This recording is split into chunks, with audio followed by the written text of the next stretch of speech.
म्हणजे क्षणोक्षणी डोळ्यांचा कडा ओलवणारा प्रसंग. निरोप देण्याचा कार्यक्रम आपण आपल्या परीने भावपूर्ण असतोच. निरोपाच्या वेळी नुसतं उदास व्हायचं नसतं तर थोडं हसायचं असतं. जरी डोळ्यात पाणी येत असलं तरी ते गालावर आणायचं नसतं. निरोपाच्या वेळी असे गुंतवायचे नसतात. हातात हात केवळ स्पर्श सांभाळायचा असतो. मखमली हृदयात गेलेले काही सुखाचे क्षण बाकी साथ मात्र आपण द्यायचा नसतो प्रतिसाद. जड पावलांनी शाळेची वेस ओलांडायचा जीवनातील अविस्मरणीय क्षण म्हणजेच डेकोरेट शब्दात सांगायचं झालं तर सँड ऑफ. जसे बागेला शोभा नसते फुलांशिवाय तसेच कार्यक्रमाला शोभा नसते अध्यक्षांशिवाय. म्हणूनच आजच्या कार्यक्रमाची अध्यक्ष निवड करण्यासाठी मी माझी वर्गमैत्रीण स्नेहल लाकर हिला आमंत्रित करते. नाजूक पाकळ्या किती सुंदर असतात. रंगीत कळ्या रोजच उमलत असतात. नजरेत भरणारी सर्वच असतात पण हृदयात राहणारी तुमच्यासारखी माणसं फारच कमी असतात आणि तुम्ही अध्यक्ष म्हणून लाभलात हे आमचं भाग्य. आजच्या कार्यक्रमाचे अध्यक्षस्थान श्री यशवंतराव जठार पाटील यांनी भूषवावे अशी मी विनंती करते. धन्यवाद. यानंतर अध्यक्ष निवडीस अनुमोदन देण्यास येत आहे इयत्ता 10वी मधून सुमित. आत्ताच माझी वर्गमैत्रीण स्नेहल लाकर यांनी अध्यक्षपदाची निवड केली, त्यास मी सर्वांच्या वतीने अनुमोदन देत आहे.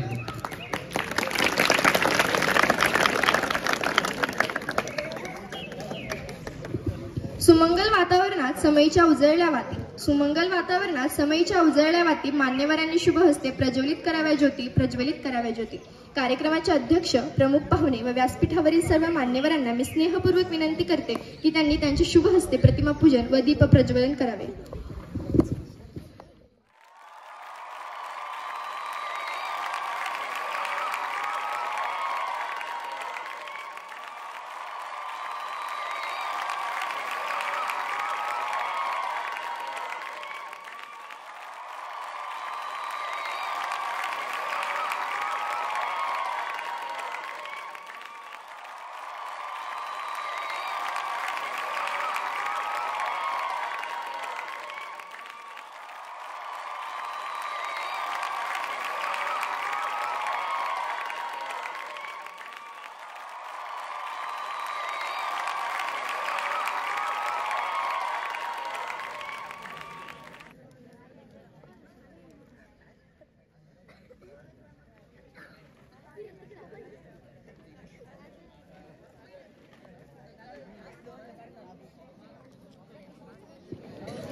आजच्या कार्यक्रमाचे प्रास्ताविक सादर करण्यास येत आहे श्री निकाळजे सर.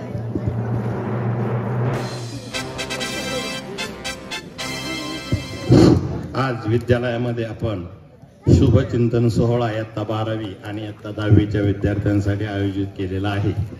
या कार्यक्रमाचे अध्यक्ष, शिक्षक पालक संघाचे उपाध्यक्ष यशवंतराव जठार, ज्येष्ठ शिक्षिका देशमुख मॅडम, सर्व शिक्षक शिक्षिका आणि विद्यार्थी बंधू भगिनींनो, आज ज्या विद्यार्थ्यांना आपण शुभचिंतन करण्यासाठी या ठिकाणी जमलेलो आहोत ते या फेब्रुवारी महिन्यामध्ये दोन्ही परीक्षा सुरू होत आहेत. या वर्षीचं जे बोर्डाचं आणि शासनाचं जे नियोजन आहे ते अतिशय अवघड अशा परिस्थितीचं आहे. कारण विना कॉफी मुक्त वातावरणात आपल्याला या ठिकाणी परीक्षा घेण्याचे शासनाचे आदेश आहेत. आपण मागील 2 वर्षामध्ये या ठिकाणी परिवर्तन केलेलं आहे. या ठिकाणी विद्यार्थ्यांची चांगल्या प्रकारे तयारी करून ठेवलेली आहे आणि आपली जी परंपरा आहे 100% निकालाची ती आपण कायम ठेवणार आहोत. या ठिकाणी विद्यार्थी आणि पालक किंवा विद्यार्थी या ठिकाणी अभ्यासू प्रवृत्ती जोपासत आहेत आणि या अभ्यासू प्रवृत्तीमुळे आपल्याला कुठल्याही अनाचित अशा प्रकाराला सामोरं या ठिकाणी जायचं नाही. मी शाळेच्या वतीने, विद्यालयाच्या वतीने, ग्रामस्थांच्या वतीने सुयश चिंतितो आणि माझी प्रास्ताविक पर 2 शब्द संपवतो. जय हिंद, जय कर्मवीर.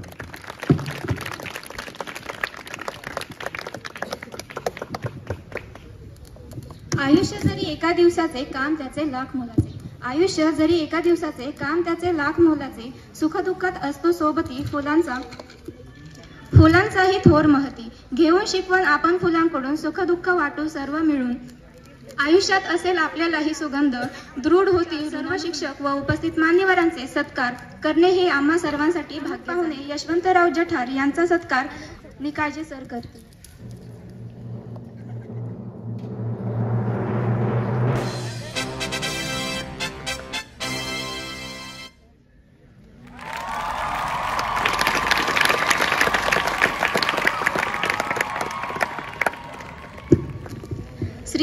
श्री निकाळजे सर शाळेचे मुख्याध्यापक यांचा सत्कार दारकुंडे गोवर्धन व ऋतिक लाहकर. शेंडके सर यांचा सत्कार आनंद शिंदे व तन्मय ढोलेकर. श्री आंधळे सर यांचा सत्कार टकले साईनाथ व मेहत्रे ओम करतील. सौ देशमुख मॅडम यांचा सत्कार ज्ञानदा जठार व सिद्धी नाईक करतील.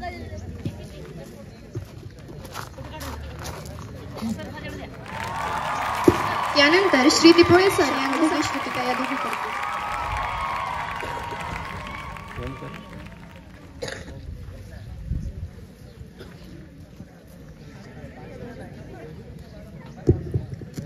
श्री मेहत्रे सर यांचा सत्कार ढगे यश व तुषार जठार करतील.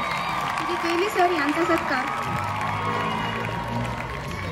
सत्कार ढगे यश व तुषार जठार करतील.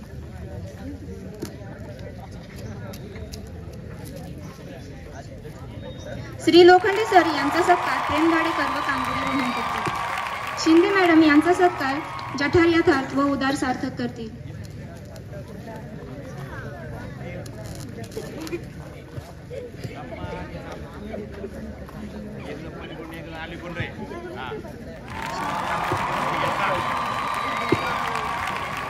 श्री झेंडे सर यांचा सत्कार लहाकर स्नेहल व दिगे कीर्ती करतील.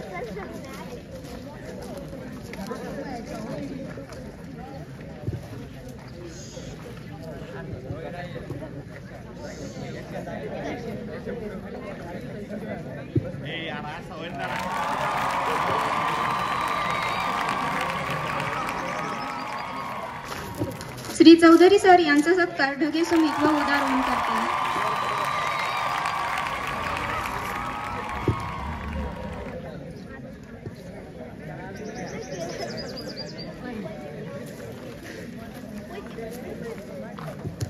श्री यादव सर यांचा सत्कार नाईक प्रेम व जठार किरण करतील.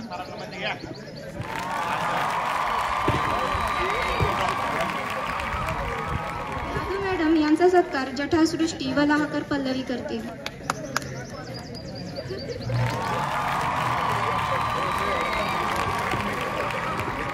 राऊत सर यांचा सत्कार पायल शिंदे व पूजा टकले करतील.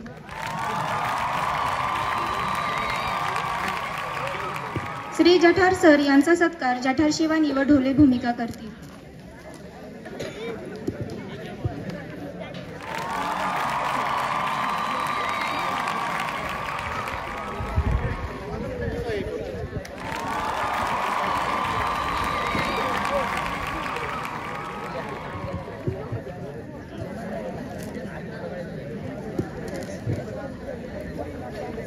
आजच्या कार्यक्रमाच्या निमित्तानं इयत्ता 10वी मधून आपले विद्यार्थी मनोगत व्यक्त करण्यासाठी येत आहे आनंद शिंदे.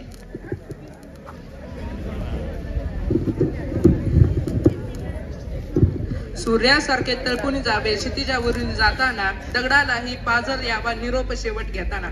सन्माननीय व्यासपीठ, आदरणीय शिक्षक आणि निरोप समारंभांच्या कार्यक्रमासाठी जमलेल्या माझ्या सर्व विद्यार्थी मित्रांनो आणि मैत्रिणींनो, आजच्या प्रसंगी माझे मनोगत तुमच्या समोर सादर करण्यासाठी मी उभा आहे. आज एका डोळ्यात हसू आणि दुसऱ्या डोळ्यात आसू आहे. आपल्या या शाळेतला शैक्षणिक प्रवास आपण येथे पूर्ण करीत आहोत. शिक्षणाचा हा टप्पा यशस्वीपणे पूर्ण केल्याचा नक्कीच आनंद आहे, परंतु त्याच वेळी ही शाळा, हे मित्र, हे शिक्षक यांचा निरोप घ्यावा लागत आहे याचे दुःख देखील आहे. मी व्यासपीठावरील तुमच्या समोर उभा राहून बोलत आहे. हे असे बोलायला मी या शाळेतून शिकलो आहे. ज्याप्रमाणे एका मातीच्या गोळ्याला कुंभार आकार देतो, अगदी तसेच या शाळेने इथल्या शिक्षकांनी माझ्यासारख्या कितीतरी विद्यार्थ्यांना शिकवण्यास जीवनाला आकार दिला आहे. आई वडिलांप्रमाणे ज्या शिक्षकांनीही आपल्याला प्रेम दिले आहे, प्रसंगी शिक्षाही केली आहे, पण ते सर्व फक्त आपल्या भल्यासाठीच होते याची आज जाणीव होत आहे. मित्रांसोबत केलेले गमती जमती, वर्गात केलेल्या खोड्या आणि अभ्यास या सर्वांना मी कधीच विसरणे शक्य नाही. शाळेच्या ग्राउंडवर रंगलेली खेळांची सामने, स्नेहसंमेलन, नृत्य, गायन, विविध स्पर्धा यांची तर रंगतच वेगळी होती. शाळेची सहल आणि त्या सहलीतील धमाल तर यापुढे इतर कुठल्याही प्रवासात मिळणे अशक्यच, पण हे आता संपणार आहे. आता आपण शाळा सोडून कॉलेजला जाणार आहोत. ज्याप्रमाणे एखादे झाड कितीही उंच गेले तरी त्याची मूळ ही जमिनीवरच राहतात, त्या मुळातूनच झाडाला अन्न आणि पाणी मिळत असते. शाळेतून मिळणाऱ्या ज्ञानाचा आणि संस्काराचा शिदोरीवर आपण उज्ज्वल भविष्य घडवणार आहोत. म्हणून आज मी निरोपाच्या दिवशी शाळेचे सर्व शिक्षकांचे आभार मानतो. तुम्ही जे दिले त्याची परतफेड करणे कधीही शक्य नाही. एवढेच वचन देतो की भविष्यात कुठल्याही क्षेत्रात जाऊ ते यशाचे शिखर सर करून शाळेची कीर्ती पसरवण्याशिवाय आम्ही राहणार नाही. शेवटी जाताना एवढेच म्हणेन, मेहनत से कामयाबी का आगाज लिखेंगे, मेहनत से कामयाबी का आगाज लिखेंगे, हम जहां भी जाएंगे वहां नया इतिहास लिखेंगे. धन्यवाद.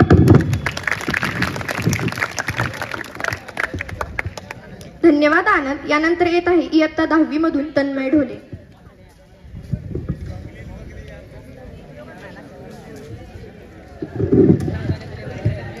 सन्माननीय व्यासपीठ व आदरणीय शिक्षक आणि निरोप सम्रासाठी जमलेल्या माझ्या विद्यार्थी मित्रांनो आणि मैत्रिणींनो, आज मी इयत्ता 10वीचा विद्यार्थी आपणासमोर शिक्षकांची शिकवण्याच्या पद्धतीवर याविषयी 2 ते 3 शब्द सांगणार आहे. सर्वप्रथम श्री चौधरी सर म्हणजे डेल स्टेनची स्विंग नेहमीच आम्हाला बेट करायची. झेंडे सरांचा तास म्हणजे शोएब अख्तरचा बाउन्सर, नेहमीच आम्हाला अलर्ट राहावं लागायचं. आणि आंधळे सरांचा तास म्हणजे शेन वॉनची लेग स्पीड, कधीच आम्हाला समजत नव्हती. शिंदेवाडांचा तास म्हणजे सिराजचा ॲग्रेशन, देशमुख मॅडमचा तास म्हणजे जसप्रीत बुमराचा यॉर्कर, कधी आम्हाला आउट करेल सांगताच येत नव्हतं.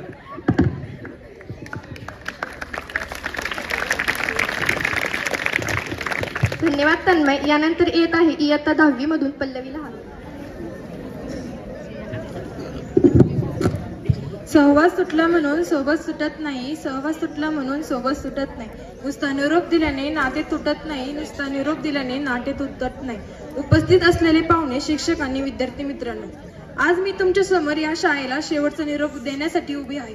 आज आमचा निरोप समारंभ आहे. या भाऊक प्रसंगी तुमच्या पुढे व्यक्त होत आहे. या शाळेतून बाहेर पडताना अनेक सुंदर आणि गोड आठवणी घेऊन मी बाहेर पडत आहे. ही आदर्श शाळा आमच्या जीवनाचा महत्त्वाचा भाग असणार आहे. ह्या शाळेने आम्हाला भरपूर गोष्टी दिल्या आहेत. ज्या दिवशी मी या शाळेत पहिले पाऊल टाकले तो दिवस आजही माझ्या मनात आहे. तुमच्यामुळे जीवनाला मिळाली नवी दिशा, तुमच्यामुळे जीवनाला मिळाली नवी दिशा. मी अंधारलेल्या वाटेवरती प्रकाशाची दिली आशा, अंधारलेल्या वाटेवरती प्रकाशाची दिली आशा. प्रत्येकाच्या आयुष्यात शिक्षकाचे स्थान अनन्यसाधारण आहे. देवतापेक्षाही श्रेष्ठ असे कोणी असेल तर ते म्हणजे आपले गुरु. शिक्षक आपल्या जीवनात खूप महत्त्वाचे आहेत. शिक्षकांमुळे आपले भविष्य उज्ज्वल बनते. शिक्षकामुळे आपल्याला जीवनाचा मार्ग मिळतो.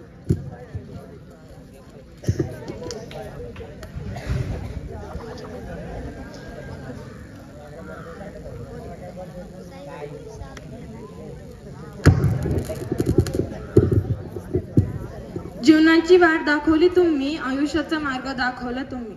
जीवनाची वाट दाखवली तुम्ही, आयुष्याचा मार्ग दाखवला तुम्ही. करावे तेवढे कौतुक कमीच आहे तुमचे, करावे तेवढे कौतुक कमीच आहे तुमचे. तरी तुमच्यासाठी 2 शब्द आमचे, तरी तुमच्यासाठी 2 शब्द आमचे. शाळेवर प्रेम करणारे, सतत शाळेची जोपासना करणारे, कडक शिस्तीचे पण मनापासून मात्र प्रेमळ असे आमचे प्राचार्य.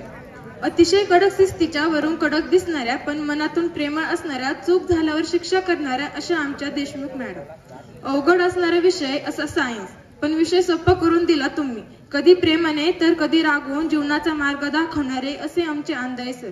आमच्यावर सतत प्रेम करणाऱ्या, सतत समजून सांगणाऱ्या, समजून घेणाऱ्या प्रिय अशा आमच्या शिंदे मॅडम. गणित विषय अवघड असतानाही सोपा करून शिकवणारे आणि समजावून सांगणारे असे आमचे झेंडे सर.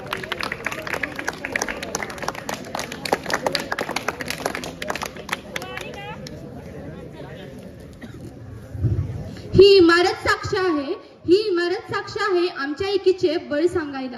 ही इमारत साक्ष आहे आमच्या एकीचे बळ सांगायला.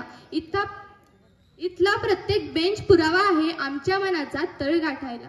इथला प्रत्येक बेंच पुरावा आहे आमच्या मनाचा तळ काढायला. आनंदी गेला प्रत्येक दिवस मन कधीच कळवले नाही. अशी गेली 2 वर्ष कोणालाच कसे कळले नाही. कशी गेली 2 वर्ष कोणालाच कसे कळले नाही. मैदानाने पाहिलेत या आमच्या शिस्तीचे धडे आणि अतिउत्साहातील नियमातील पायामुल्ली सुद्धा. सगळे नियम कळत होते पण कोणी तसे वळले नाही. सगळे नियम कळत होते पण कशी गेली 2 वर्ष कोणालाच कसे कळले नाही. थेरीची आपली कायमचीच बोंब प्रॅक्टिकल्सचाही भोजवाडा. खरंच आपल्या बॅचने 12वीचेही वाजवले 12.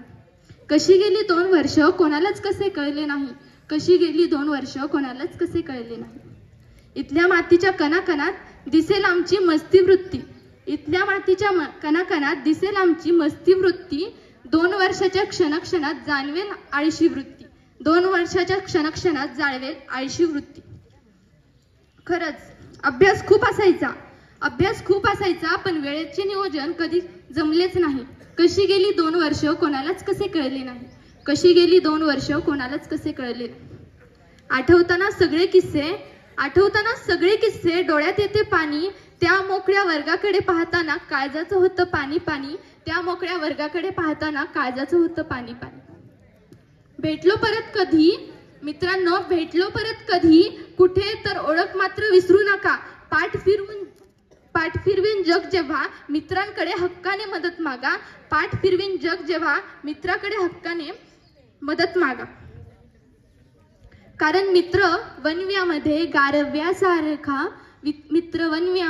गारव्यासारखा. शेवटी हे मैत्रीचे नाते कधीच कोणाला कळले नाही. कशी गेली 2 वर्ष कोणालाच कसे कळले नाही. कॉलेजचा प्रत्येक क्षण पुन्हा तुमच्या साथीने जगावा. उद्याचा दिवस पुन्हा कालचाच उगवावा. काळाचा तो कठोर नियम मैत्री पुढेही हरावा. पुन्हा आनंद सोहळा तुमच्या साथीने करावा. आजच्या या सुन्या महफिलीत अंधार दाटल्यावानी वाटतोय. भूतकाळातील आठवणींना पुन्हा पाजर फुटल्यावानी वाटतोय. निरोप घेऊन पाऊल बाहेर टाकताना एका डोळ्यात आनंद आहे तर दुसऱ्या डोळ्यात अश्रू आहे. आजपर्यंत घरट्यातच होतो सर तुमच्या. आता उडून जाणार आहे. मित्रमैत्रिणी भेटू कधीतरी. जेव्हा आम्ही एकत्र जमू ना आणि शिक्षकांची आठवण आम्ही कशी काढू. मित्रमैत्रिणी जमू कधीतरी. जीवनाच्या एके वाटेवर काढू आठवण कॉलेजच्या दिवसांची मनसोक्त जगलेल्या क्षणांची. जेव्हा आम्ही मित्रमैत्रिणी जमू ना सगळ्यांना आठवेल कॉलेजचे प्राचार्य.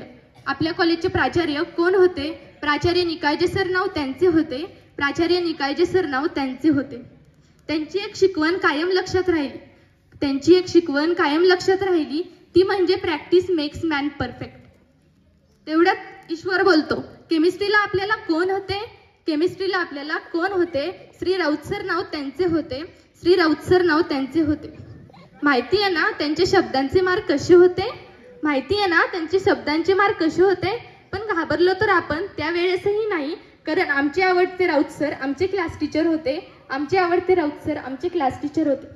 तेवढ्यात निशा बोलते, माहिती आहे ना तेली सर कसे काय होते? शिक्षक ते फिजिक्सचे होते पण ते एकदम 1000 डोळ्यांबरोबर होते. त्यांची एक गोष्ट कायम लक्षात राहते. त्यांच्या लेक्चरला क्लासमध्ये कायम पिन ड्रॉप सायलेन्स असते. तेवढ्यात इरम बोलते, टिपोळे सरांना विसरणं कसे काय शक्य होईल. त्यांच्या एका उत्तराने तर पृथ्वीच नष्ट होईल. लगेच हिना बोलते, मेत्रे सरांबद्दल काय बोलते पूर्वा? मेत्रे सरांबद्दल काय बोलते पूर्वा? काही नाही ग, त्यांच्या सायलेंट फेसमुळे त्यांना ओळखणेच अवघड होते. पण त्यांच्या स्वभावामुळे ते आपल्या मनात घर करून बसले होते. ते आपल्या मनात घर करून बसले होते. लगेच शुभम बोलतो, शेंडगे सर कुठे गेले? शेंडगे सर कुठे गेले? बायोलॉजीला एवढ्या लवकर विसरले? सर्वांचे आवडते ते शिक्षक होते. सर्वांचे आवडते ते शिक्षक होते. शिक्षक कधी ते वाटलेच नाही. आमच्यासाठी आमचे ते फ्रेंडच होते. कधी आमच्यावर ओरडले नाही, कधी छडी उगारली नाही. समजून घेऊन, समजून सांगून संस्कारांचे धडे ते आमच्यावरती गिरवित होते. तेवढ्यात मधुर बोलतो, अरे ते तर सोडाच, चौधरी सर कसे काय होते? चौधरी सर कसे काय होते? इंग्लिशचे ते शिक्षक होते. इंग्लिशचे ते शिक्षक होते. चुकांवरती रागवत होते. शिस्त लावण्यासाठी कष्ट घेत होते. पण त्यांच्या तासाला कधीच बोर झाले नाही, कारण हसत खेळत ते आम्हा शिकवत होते. हसत खेळत आम्हा ते शिकवत होते. आमच्या प्रॉब्लेम्सचे अगदी 10वी पासूनच ते सोल्युशन होते. लगेच शुभम बोलतो, मायबोलीचा विषय त्यांचा, मायबोलीचा विषय त्यांचा, मराठी शिकवणे रक्तात त्यांच्या, मराठी शिकवणे रक्तात त्यांच्या. जठार सर नावाचे ते होते. आमच्यासाठी आमचे ते आदर्श होते. आमच्यासाठी आमचे ते आदर्श होते. शाळेत शिकत असताना शिंदे मॅडमनी माझे मन संस्कारांनी रुजवले. यादव मॅडमने समजावून घेतले. देशमुख मॅडमने समजावून सांगितले. शेलार मॅडमची आठवण तर आजही येते. आंधे सरांच्या सायन्सने ज्युनियर बनवले होते. झेंडे सरांच्या मॅथने कॉन्स्टंट समजले होते. शिवछत्रपतींचा इतिहास चोरंबल सरांनी सांगितला होता. त्यावेळेस मराठी सुलाके सरांनी सांगितली होती. लोखंडे सरांनी आमचे चित्र रंगवले, तर यादव सरांनी परिपाठास आमच्यामध्ये रुजवले. भांगरे सरांना पाहून खूप दिवस झाले. त्यांनी आम्हाला 7वी मध्ये हसून खेळून शिकवले होते. सर, आज जर तुमचा खडू फळ्यावरती फिरला नसता, आज जर तुमचा खडू फळ्यावरती फिरला नसता, तर आम्हाला नाही वाटत एबीसीडी आणि बाराखडीचा आम्हाला अर्थ कळाला असता. एबीसीडी आणि बाराखडीचा आम्हाला अर्थ कळाला असता. कि कैसे भूल जाऊं मैं इस मेरे स्कूल को, कि कैसे भूल जाऊं मैं मेरे स्कूल को. इसे स्कूल कह लूं या कह लूं घर, इसे स्कूल कह लूं या कह लूं घर. रास्ता मंजिल का दिखाने वाले एक वो खूबसूरत सफर, कोई और नाम मत देना उसे, वो दूसरा मेरा घर था. वो हर बार की तरह कैसे मना कर दिया थे ना मम्मी को कि मम्मी स्कूल नहीं जाना है, प्लीज थोड़ी देर और सोने दो. रोते थे कितना जाने से पहले, अच्छा नहीं लगता था, पर क्या करें, जाना ही पड़ता था. फिर एक वक्त ऐसा आया जब सब उल्टा हो गया और स्कूल जाने का मजा ही कुछ और था. क्यों ना हो, उसके ही कारण इतने थे. एक याद है जो तब वो स्कूल के दिन थे. सुबह सुबह नई सुबह कॉलेज जाने लगे, सुबह सुबह नई सुबह कॉलेज जाने लगे. फिर कॉलेज के बाद असेंबली शुरू और उधर ना जाने के बहाने भी शुरू. कोई बहाना काम नहीं आया तो वॉशरूम में छुप जाना ही सही. टीचर्स को तंग करने का मजा ही कुछ और था. पनिशमेंट मिलने पे बस घर पे फोन ना जाए, बस इसी बात का डर था. मार खाने की आदत पड़ गई थी और डांट का तो फिर पूछो ही मत.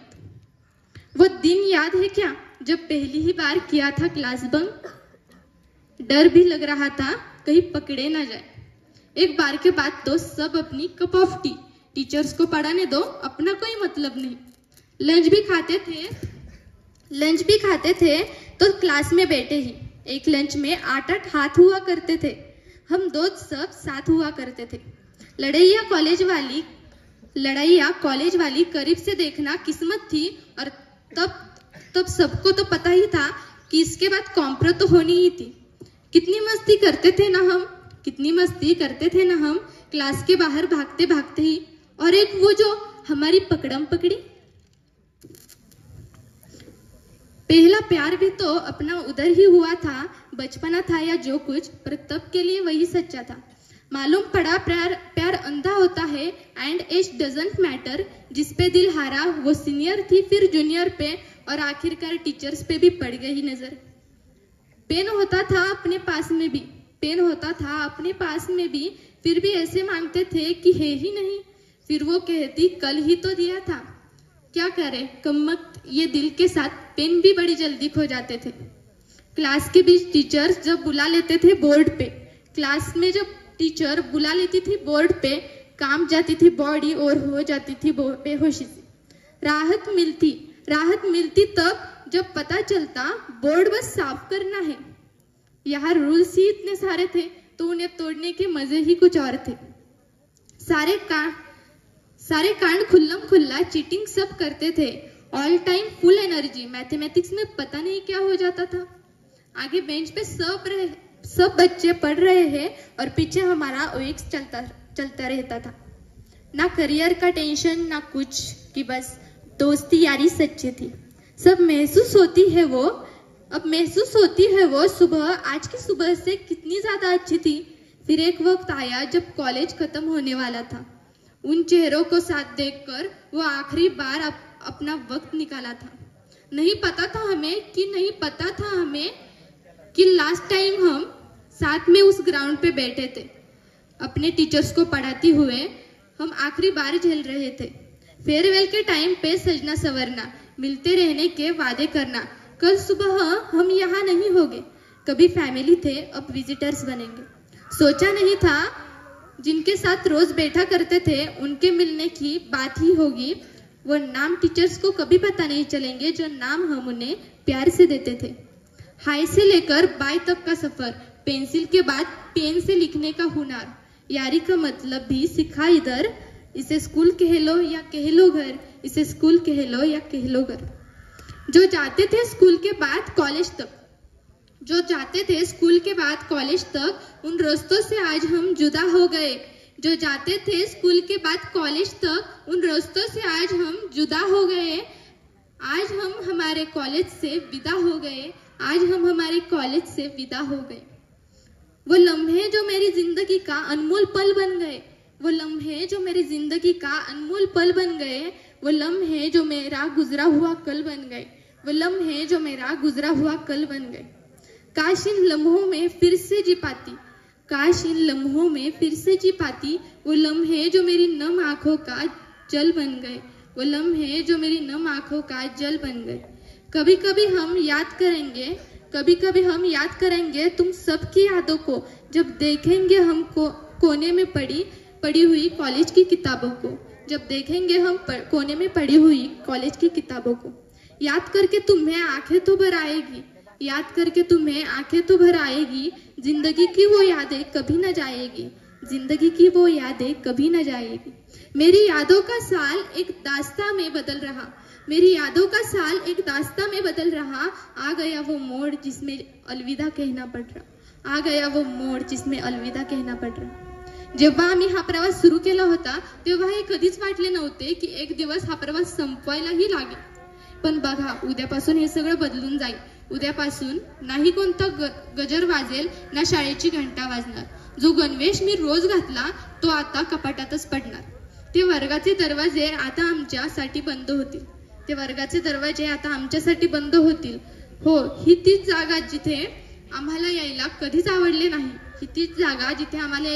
आवडले नाही। पण आज त्या जागेवरून निघून जावंसही वाटत नाही। येऊ नये पण इथून जाण्याची वेळ आली आहे। धन्यवाद। शुभचिंतन सोहळ्यासाठी उपस्थित असलेले आजच्या कार्यक्रमाचे अध्यक्ष, आपल्या विद्यालयाचे प्राचार्य, उपस्थित सर्व प्राध्यापक वर्ग आणि विद्यार्थी मित्र, इयत्ता 10वी आणि 12वीला जेव्हा विद्यार्थी प्रविष्ट होतात त्यावेळेला कुटुंब असेल, शाळा असेल आणि समाज असेल, या सर्वांचा आपल्यावरती विशेष लक्ष असतं। कारण 10वी आणि 12वीच्या परीक्षा, या दोन परीक्षांना समाजामध्ये खूप मोठी प्रतिष्ठा आहे। 10वी आणि 12वीच्या परीक्षेला विद्यार्थी चांगल्या गुणांनी उत्तीर्ण झाला तर त्याला त्याच्या आयुष्यामध्ये पुढे चांगल्या कॉलेजेसला प्रवेश मिळतो। ही व्यवस्था आहे। ही व्यवस्था तुम्ही आम्ही बदलू शकत नाही। आपल्याला चांगल्या गुणांनी ह्या परीक्षा पास झाल्याच्या नंतर चांगल्या महाविद्यालयामध्ये पुढे प्रवेश मिळतो। आमचे 12वी सायन्सचे जे विद्यार्थी आहेत, हे 12वीची परीक्षा पास झाल्याच्या नंतर करिअरच्या अनेक वाटा त्यांच्या पुढे खुल्या होणार आहेत। काही मुलं इंजिनिअरिंगकडे जातील, काही मुलं मेडिकलकडे जातील, काही BSc ला जातील, काही लॉला जातील किंवा शेतीच्या ॲग्रिकल्चर सेक्टरकडे जातील. ह्या प्रत्येक पुढच्या शिक्षणासाठी जात असताना 12वीला मार्क्स चांगले असलेच पाहिजे, त्याला पर्याय नाही. 12वीच्या परीक्षांच्या नंतर सीईटीची परीक्षा असेल, JEE ची परीक्षा असेल, नीटची परीक्षा असेल, या परीक्षांमध्ये सुद्धा आपल्याला चांगल्या पद्धतीनं स्कोर त्या ठिकाणी करावा लागतो, तरच पुढे चांगली ऍडमिशन्स होतात. या ठिकाणी मला 12वीच्या विद्यार्थ्यांना एक गोष्ट सांगावीशी वाटते की बुद्धिमत्ता, आपली अक्कल ही कोणाला वारस हक्कानं मिळत नाही. ही बुद्धी परमेश्वरानं प्रत्येक विद्यार्थ्याला एकसारखी दिलेली असते. प्रत्येक विद्यार्थ्याकडे बुद्धीचं लेणं असतं, पण तो कितपत प्रयत्न करतो त्याच्यावरती त्याचं यश अवलंबून असतं. नीट परीक्षेमध्ये, नीट ऐका, नीट परीक्षेमध्ये जर चांगला स्कोर झाला आपला तर फक्त 1500 रुपयामध्ये एम्स मध्ये MBBS ला ऍडमिशन मिळून जातं. 1500 रुपये, फक्त 1500 रुपये आपल्याला प्रवेश मिळतो.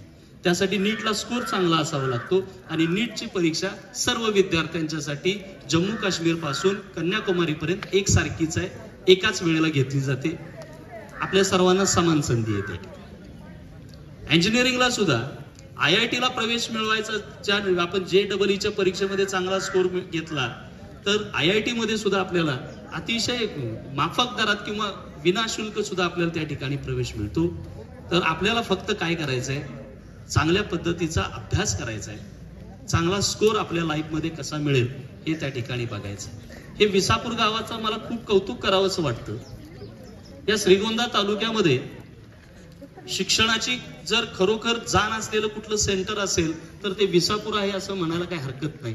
याचं कारण असं की इथं जेल आहे.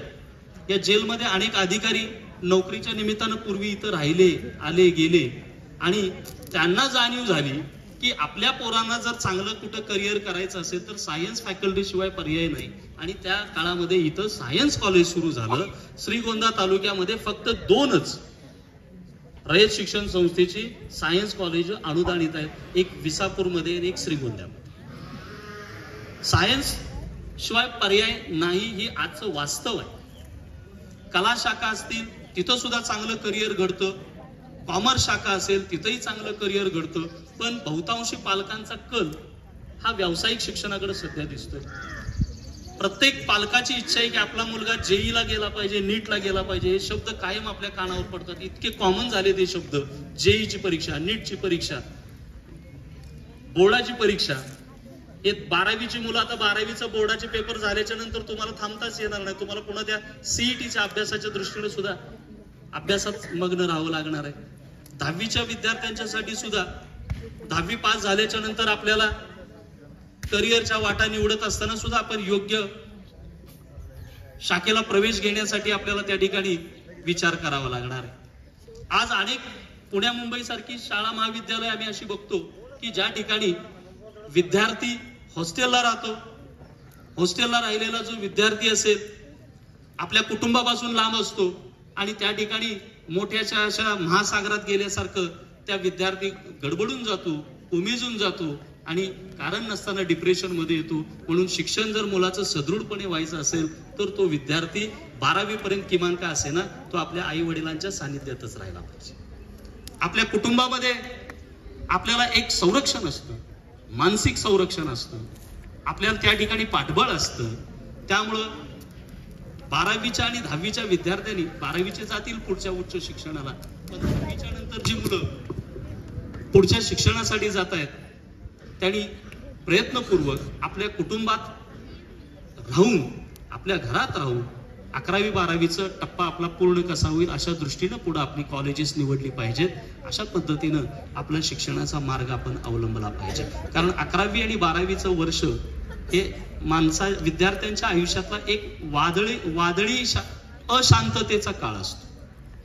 सतत आपली बुद्धी जी असते, वय आपलं अशा अवस्थेत असतं की सतत आपल्याला नकारात्मकता आणि सकारात्मकतेचं मिश्रण आपल्या मनामध्ये निर्माण झालेलं असतं. आणि त्यामुळं काही मुलं डिप्रेशन मध्ये जातात, काही मुलं त्या ठिकाणी अति उत्साहात नको त्या पद्धतीनं भरकटत जातात. म्हणून आई वडिलांच्या संरक्षणात आपण राहिलं पाहिजे 12वी पर्यंत. आणि त्यासाठी आपण अशी शाळा महाविद्यालय निवडली पाहिजे की आपल्या कुटुंबातून आपल्याला येऊन जाऊन करता येईल. पूर्वीच्या काळी इथं सायन्स कॉलेज सुरू झालं, खूप विचार करून लोकांनी ते इथं सुरू केलेलं आहे.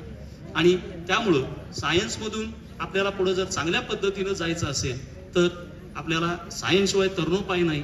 त्यामुळे 10वीच्या विद्यार्थ्यांनी सुद्धा याचा साकल्याने विचार करावा आणि पुढच्या त्यांच्या शैक्षणिक करिअरमध्ये सायन्स शाखेकडे आपल्याला प्रविष्ट कसं होता येईल, आपल्या कुटुंबात राहून आपलं शिक्षण कसं 12वी पर्यंत पूर्ण करता येईल या दृष्टीने या ठिकाणी विचार करावा. काही वेळेला दुर्दैव आपल्या आडवं येतं. मी एकच मुद्दा सांगून थांबणार आहे. दुर्दैव आडवं येतं की आपल्याला 10वी 12वीच्या परीक्षेमध्ये चांगले मार्क मिळवण्याची अपेक्षा असते आणि दुर्दैवानं आपल्याला चांगले स्कोर त्या ठिकाणी मिळत नाही. विद्यार्थ्यांना घाबरून जायचं कारण नाही. एखाद्या परीक्षेत आलेलं अपयश म्हणजे आपल्या आयुष्याचा शेवट नसतो. 12th फेल नावाचा सिनेमा तुम्ही पहा. सिनेमे वेगवेगळ्या प्रकारचे असतात. आपल्याला प्रेरणा देणारे सिनेमे सुद्धा या भारतामध्ये तयार होतात. 12th फेल नावाचा डॉक्टर मनोज कुमार शर्मा यांच्या जीवनावरचा एक सिनेमा आहे. अतिशय आपल्याला प्रेरणा देणारा तो सिनेमा आहे. 10वी नापास झालेला एक विद्यार्थी, 12वी फेल झालेला विद्यार्थी, 10वीला तर ते भारत आंधळींचं उदाहरण आहे, ते वेगळं येईल. 12वीत नापास झालेला मुलगा कष्ट करून माहिती मिळवून IPS अधिकारी कसा बनला, एक खूप मोठी प्रेरणा आपल्याला त्या ठिकाणी मिळेल. 12वीची परीक्षा झाल्याच्या नंतर, 10वीची परीक्षा झाल्याच्या नंतर आपण सर्व विद्यार्थ्यांनी आवर्जून तो सिनेमा पाहावा, 12th फेल नावाचा. आणि अशीच प्रेरणा तुम्ही घ्या. आयुष्यात खूप मोठं व्हा. चांगल्या यशाच्या गवसणी घाला.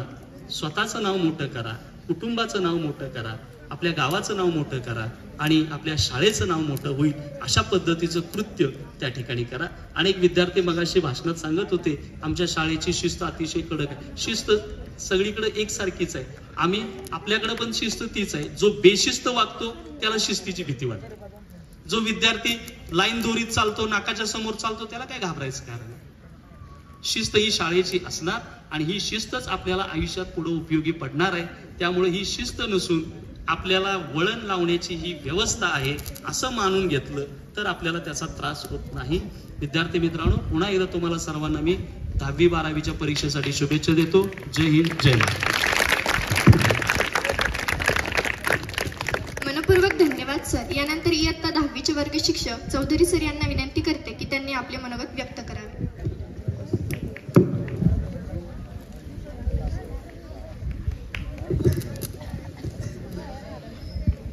व्यासपीठावरील सर्व मान्यवर, विद्यालयाचे प्राचार्य, इयत्ता 5वी ते 12वी पर्यंतचे माझे सर्व शिक्षक सहकारी, इयत्ता 10वीचा वर्ग आणि इयत्ता 12वीचे असणारे आजचे सन्मान मूर्ती विद्यार्थी मित्रांनो, आज आपण या ठिकाणी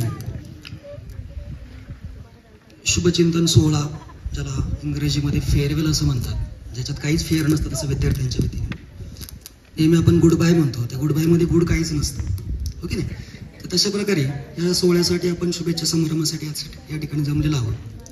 12वीची बॅच म्हणजे माझी या ठिकाणची पहिली बॅच, जी माझ्या मनात खूप घर करून होती, आदर्श बॅच होती म्हणतोय, ओके. आणि 10वीची आत्ताची असणारी बॅच.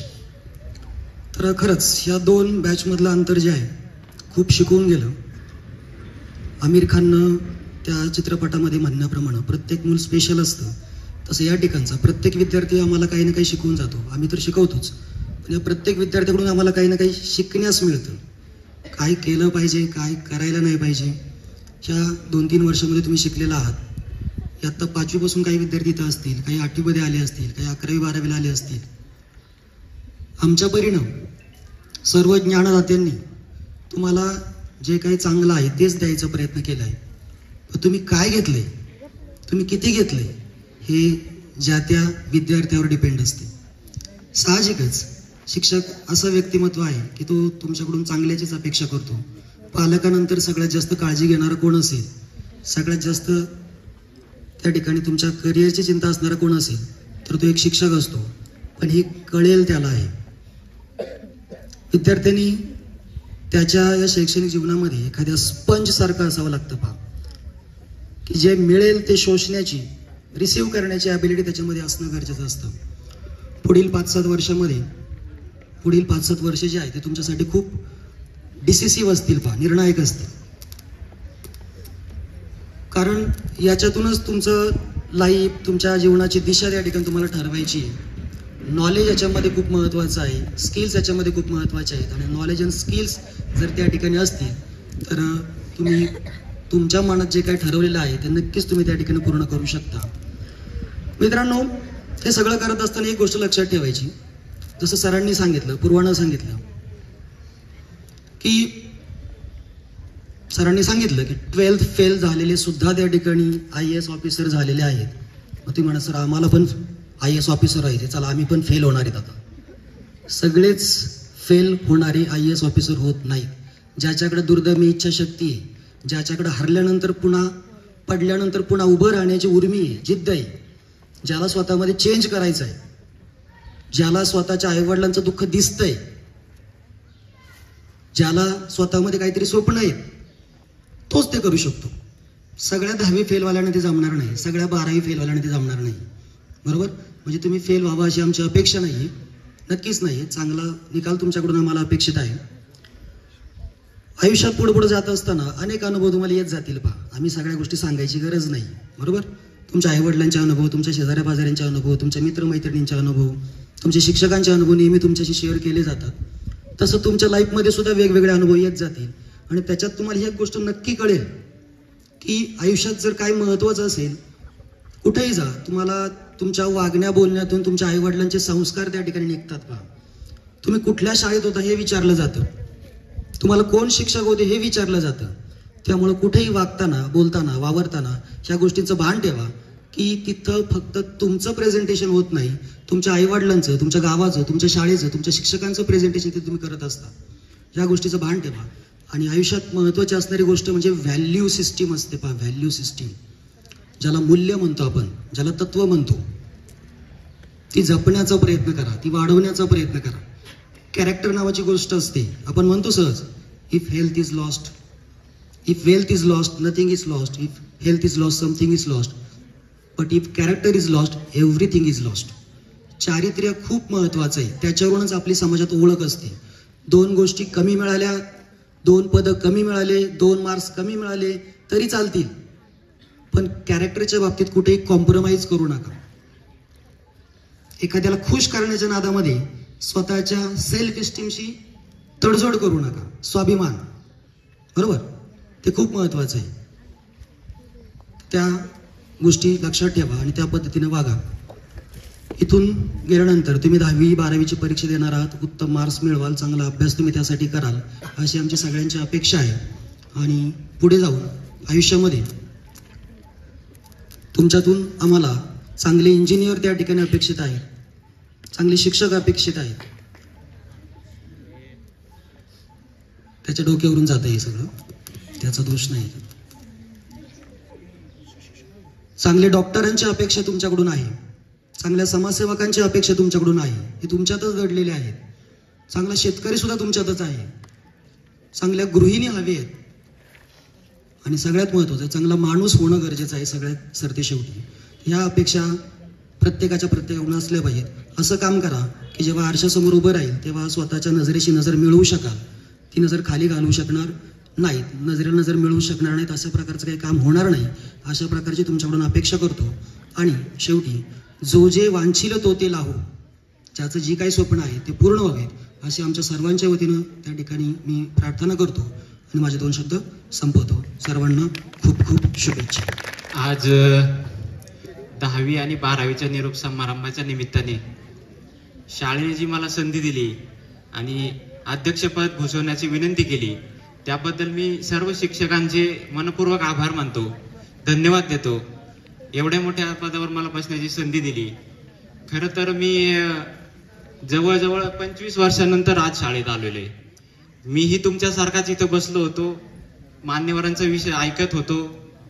जसं तुमच्या डोक्यावरून जाते तसं आमच्याही काही डोक्यावरून जात होतं. आणि दुर्दैवाने आम्हाला त्यावेळेस ते कळलं नाही की आपल्या डोक्यात घ्यायचं असतं. आणि मग बाकी पुढे अडचणी येत राहिल्या. तेली सरांनी त्याचा उल्लेख केला की तुम्ही ज्यावेळेस पुणे मुंबईला जाता आणि त्यावेळेस तुम्हाला अडचणी येतात, तुम्ही डिप्रेशनमध्ये जाता, त्याचं कारणच हे की तुम्ही इथं लक्ष देत नाही. इथं जे बोललं सर तुम्हाला सांगत होते, बरीचशी मुलं मागं बोलत होती, काहींचं लक्ष नव्हतं, काही खाली मान घालून वेगळंच काहीतरी विचार करत होते. हे जे बोलत होते हे सगळं तुमच्या फायद्यासाठीच बोलतात. आणि ह्या गोष्टी तुम्हाला जसं चौधरी सरांनी सांगितलं, तुम्हाला पुढे जाऊन ह्या गोष्टी कळणार आहेत, तुमच्या अनुभवात येणार आहेत. त्या तसे तुमच्या अनुभवात नक्कीच येणार आहेत की सर काय सांगत होते आपण त्यावेळी ऐकलं नाही, आपण अभ्यास केला नाही, आपण लक्ष दिलं नाही.